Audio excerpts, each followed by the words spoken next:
Semoga kalian semua selalu sehat walafiat dan selalu dalam lindungan Allah Subhanahu wa taala. Amin. Allahumma amin. Sebelum kita melakukan pembelajaran hari ini, alangkah baiknya kita berdoa terlebih dahulu. Berdoa mulai. Berdoa selesai. Anak-anak, kita hari ini akan mempelajari tentang sejarah kebudayaan Islam dengan materi kepribadian Nabi Muhammad SAW. Nah, di sini pribadi Nabi Muhammad SAW merupakan pribadi yang paling sempurna akhlaknya. Merupakan akhlak Al-Quran. Allah Subhanahu wa taala sendiri memujinya sebagai orang yang pantas dijadikan teladan bagi seluruh umat manusia. Oleh karena itu, Nabi Muhammad SAW merupakan rahmat bagi seluruh alam semesta. Bagaimana sih kepribadian Nabi Muhammad SAW? Jadi mari kita uraikan tentang kepribadian Nabi Muhammad SAW. Yang pertama, Nabi Muhammad SAW merupakan santun dalam menyampaikan kebenaran. Nabi Muhammad merupakan seseorang yang sopan dan santun dalam bertutur kata. Beliau jujur dan tidak pernah berdusta, serta luhur budi pekertinya. Bahkan beliau tidak pernah membeda-bedakan atau memandang seseorang dari status sosial, warna kulit, suku bangsa, ataupun golongannya. Beliau selalu berbuat baik kepada siapa saja, bahkan kepada orang jahat sekalipun. Bahkan ketika kaum kafir Quraisy menuduhnya gila, beliau tidak pernah marah. Beliau tetap teguh, tenang, dan sabar. Beliau berhasil dalam berdakwah karena mampu menahan diri ketika menerima celaan dan makian dari kaum kafir Quraisy.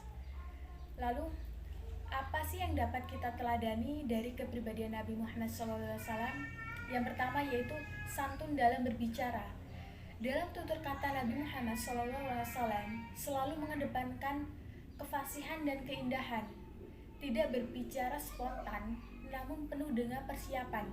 Nabi Muhammad SAW terkenal sebagai orang yang paling fasih bahasanya, baik ucapannya dan teratur dalam penjelasannya. Yang kedua yaitu santun dalam perbuatan.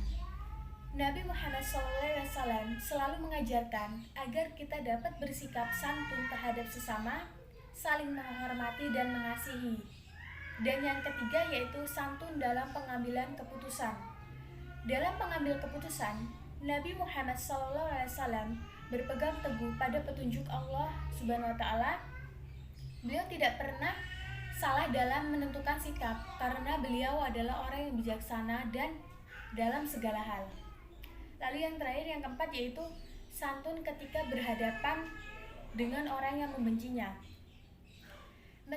Meskipun Nabi Muhammad SAW selalu dihina, dicemooh, dicaci maki, dianggap seperti orang gila, bahkan dilempari kotoran berulang kali, ingin dibunuh, namun beliau tetap memaafkan, tidak pernah ada dendam dalam diri beliau.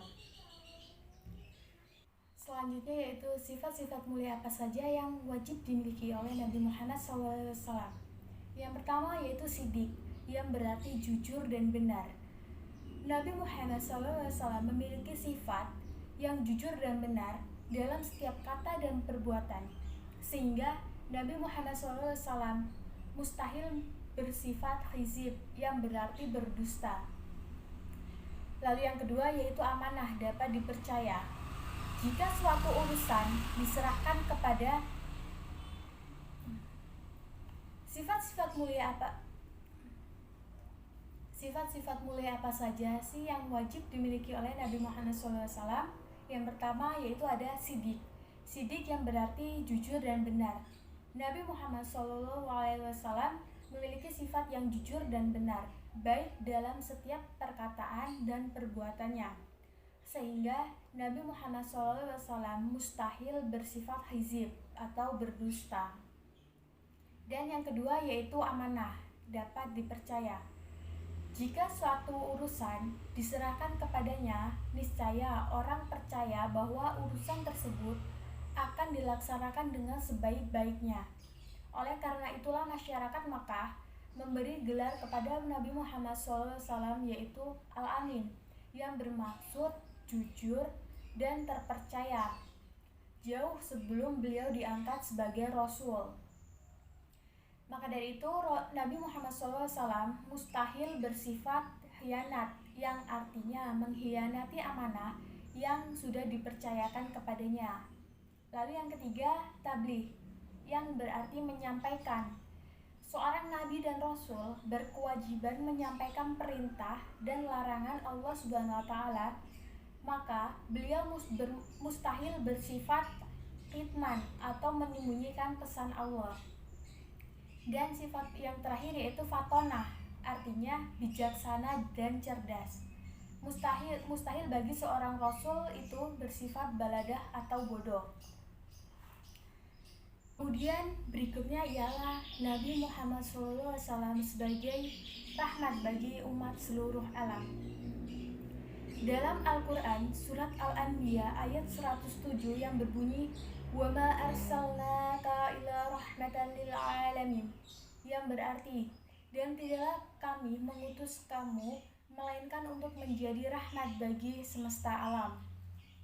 Kemudian apa sih maksud dari ayat di atas? Dengan jelas bahwa Allah Subhanahu wa taala telah menyatakan bahwa Nabi Muhammad SAW diutus sebagai rahmat bagi seluruh alam semesta, agar dapat menyerap rahmat dari Nabi Muhammad SAW, maka manusia harus menerima dan mengikuti ajaran beliau. Nabi Muhammad SAW mengajarkan tentang persamaan derajat manusia. Bahkan beliau juga mengajarkan agar penyelesaian masalah tidak boleh dilakukan dengan cara kekerasan, namun harus dilakukan secara damai dan beradab, seperti yang telah beliau lakukan ketika akan meletakkan batu Hajar Aswad pada tempatnya. Dengan bijak, Nabi Muhammad SAW dapat menyelesaikan masalah tersebut tentang siapa yang berhak mengembalikan batu Hajar Aswad di sudut Ka'bah. Lalu akhirnya para pemuka dan pemimpin kabilah Quraisy merasa dihormati, sehingga mereka semakin bertambah simpati kepada beliau. Lalu kemudian apa saja sih tugas Nabi Muhammad SAW sebagai rahmat bagi seluruh alam? Yang pertama, berdasarkan Quran surat Al-Ahzab ayat 45 sampai dengan 46 dijelaskan Nabi Muhammad SAW sebagai rasul yang mengemban tugas, seperti beliau adalah syahidan, yaitu menjadi saksi bagi seluruh umat di hadapan Allah Subhanahu wa taala di hari akhir kelak. Yang kedua, mubasyiron, yaitu pemberi kabar gembira kepada umatnya yang beriman bahwa mereka kelak akan masuk surga jika menjalankan perintah Allah Subhanahu wa taala dan Rasulnya. Yang ketiga, naziron, yaitu pemberi peringatan kepada orang yang tidak beriman bahwa mereka akan dimasukkan ke dalam neraka karena tidak mau menjalankan perintahnya dan menjauhi larangannya. Dan yang keempat yaitu da'iyan ilallah, yang berarti penyeru kepada agama Allah Subhanahu wa taala agar mau memeluk agama Islam. Lalu yang terakhir yaitu sirajan muniran, yang berarti cahaya yang menerangi umat manusia yang hidup dalam kegelapan dengan ajaran Islam. Nabi Muhammad SAW ini tidak hanya diutus untuk penduduk Mekah saja atau bagi bangsa Arab saja, akan tetapi bagi seluruh umat manusia. Hikmah dari kepribadian Nabi Muhammad SAW terdapat dalam Quran surat Al-Ahzab ayat 7 yang berbunyi, "Laqad kana lakum fi Rasulillahi uswatun hasanah liman kana yarjullaha wal yawmil akhir wa dzakarallaha katsiran." Yang berarti sesungguhnya telah ada pada diri Rasulullah itu suri tauladan yang baik bagimu, yaitu bagi orang yang mengharap rahmat Allah dan kedatangan di hari kiamat, dan dia banyak menyebut Allah Subhanahu wa taala.